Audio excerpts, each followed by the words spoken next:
اعوذ باللہ من الشیطان الرجیم بسم اللہ الرحمن الرحیم۔ السلام علیکم ورحمۃ اللہ وبرکاتہ۔ میرے پیارے ناظرین، کیسے ہیں آپ سب؟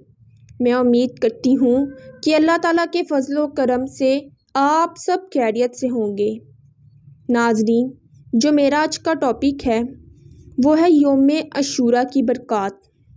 یوم عاشوراء کی برکات سے پہلے درود پاک کی فضیلت سنیں۔ حضور نبی رحمت شفیع امت صلی اللہ علیہ وآلہ وسلم نے ارشاد فرمایا، قیامت کے روز اللہ کریم کے عرش کے سوا کوئی سایہ نہ ہوگا۔ 3 شخص اللہ کریم کے سائے میں ہوں گے۔ پہلا وہ شخص جو میری امت کی پریشانی دور کرے، دوسرا میری سنت کو زندہ کرنے والا، اور تیسرا مجھ پر کثرت سے درود شریف پڑھنے والا۔ سبحان اللہ۔ اللہ تعالی ہمیں زیادہ سے زیادہ درود پاک پڑھنے کی توفیق عطا فرمائے، آمین۔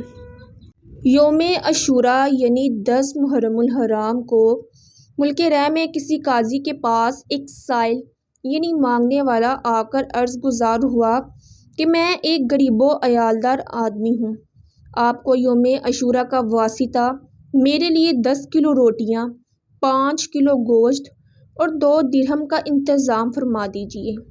قاضی نے ظہر کے بعد آنے کو کہا۔ جب فقیر وقت مقرر پر آیا تو عصر میں بلایا۔ وہ عصر کے بعد پہنچا، پھر بھی کچھ نہ دیا اور خالی ہاتھ ہی لوٹا دیا۔ فقیر کا دل ٹوٹ گیا۔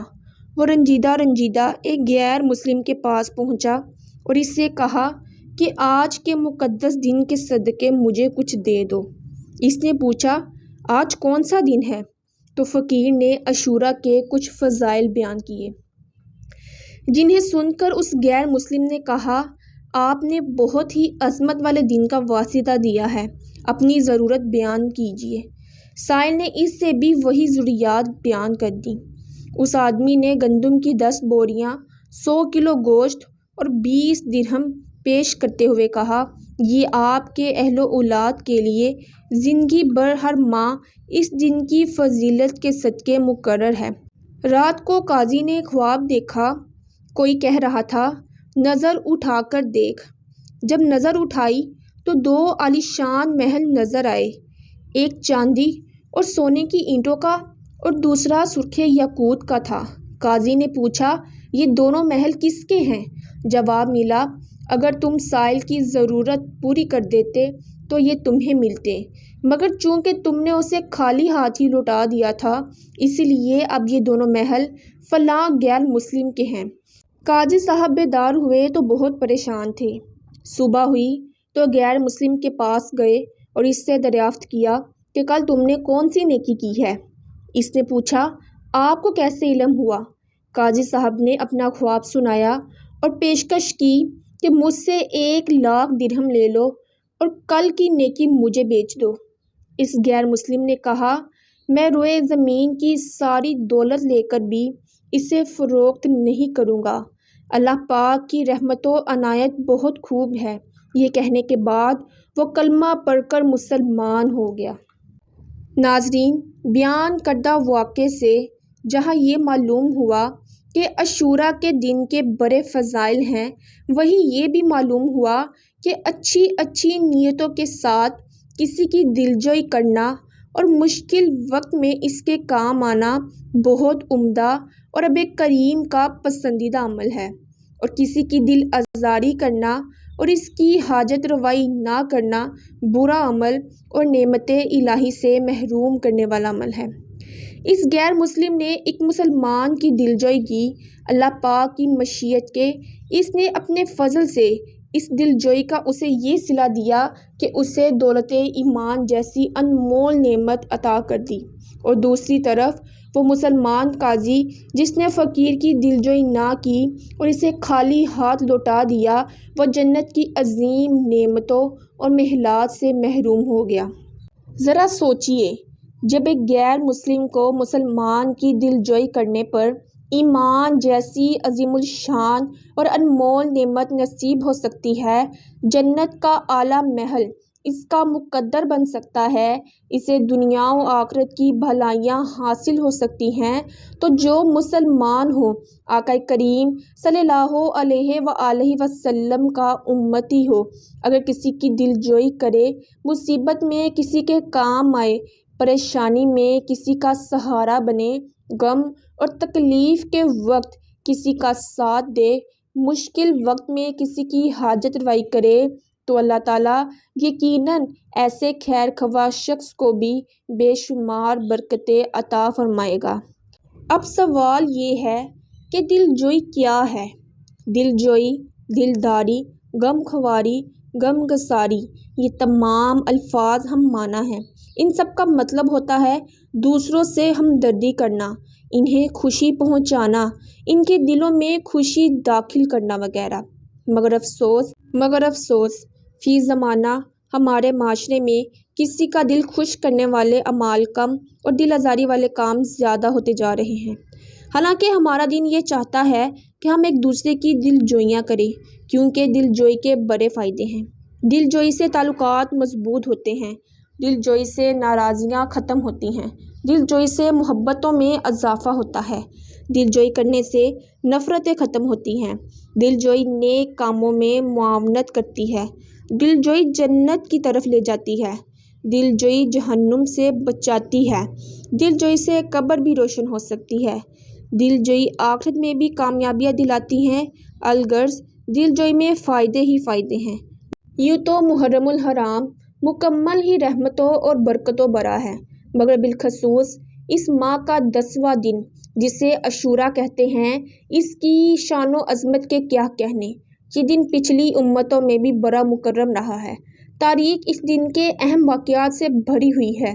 اس دن میں عبادات کرنے کے بے شمار فضائل و برکات ہیں۔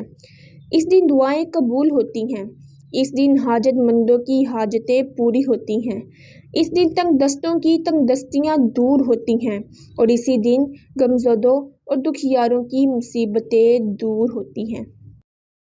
بصرہ میں ایک مالدار آدمی تھا۔ ہر سال شب عاشوراء کو اپنے گھر میں لوگوں کو جمع کرتا جو قرآن کریم کی تلاوت کرتے اور اللہ پاک کا ذکر کرتے۔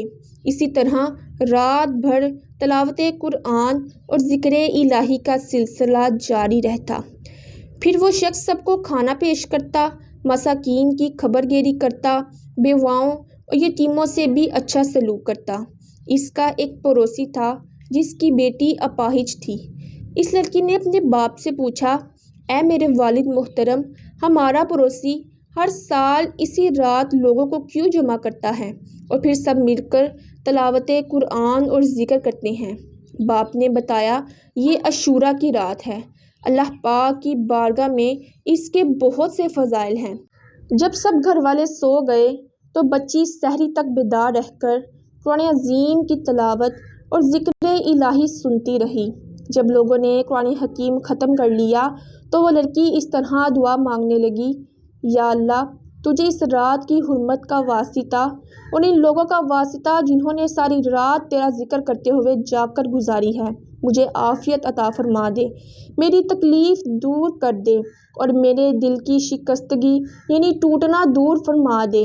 ابھی اس کی دعا پوری بھی نہ ہوئی تھی کہ اس کی تکلیف اور بیماری ختم ہو گئی اور وہ اپنے پاؤں پر اٹھ کھڑی ہوئی۔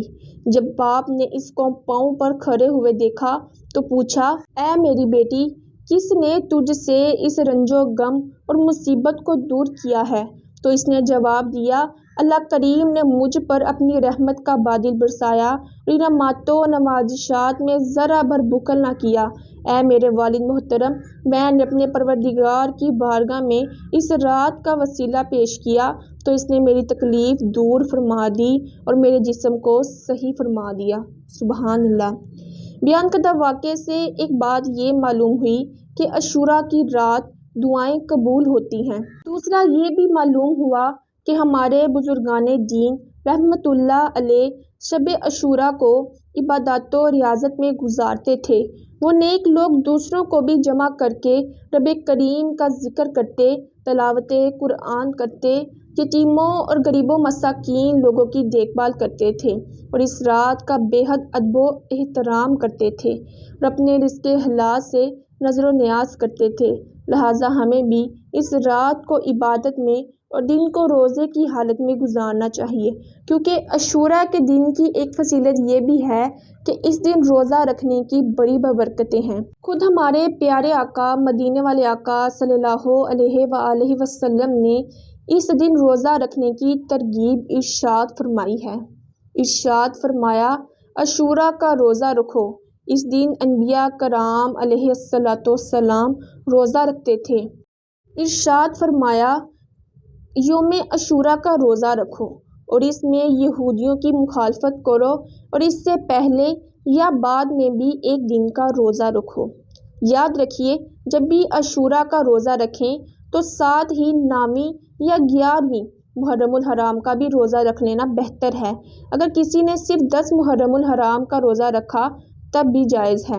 ارشاد فرمایا، مجھے اللہ پاک پر گمان ہے کہ عاشوراء کا روزہ 1 سال پہلے کے گناہ مٹا دے گا۔